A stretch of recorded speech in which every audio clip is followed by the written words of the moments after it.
A big story that impacts every registered voter in Colorado. Our state has joined more than 20 others in refusing to turn over sensitive information as part of the White House's investigation into voter fraud.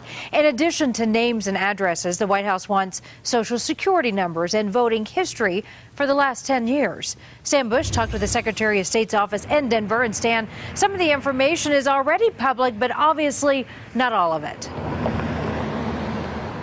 Karen, critics worry that some of that information will cause people to not vote in the next election cycle. Now, every state in the union says that voter fraud was not an issue in the 2016 election, but that hasn't stopped the president from saying that it was. Because of that, many voters who dropped their ballots off here are finding out that those ballots aren't as secret as they thought they were.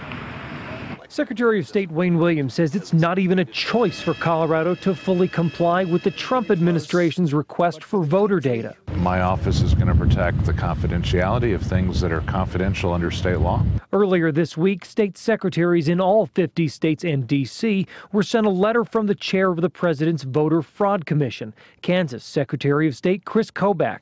The commission was established after the president's unsubstantiated claims that he only lost the popular vote because 3 to 5 million people voted illegally. The administration will have access to data Coloradans already have available to the public, which include voter histories. But the request for information on Social Security and driver's license numbers and exact dates of birth will not be available. It's protected from everybody, whether they're the president, whether they're a journalist, whether they're a political party. There's some information that you don't get to have. 25 states have said they can't or won't comply with the president's order. Even Kobach says his home state can't legally comply with the request he wrote. He says the administration wants to analyze vulnerabilities in the voting system.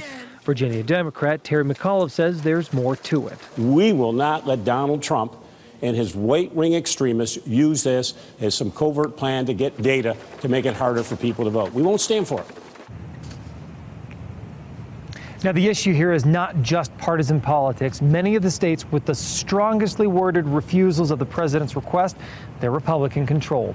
Live tonight in downtown Denver, Stan Bush, CBS 4 News.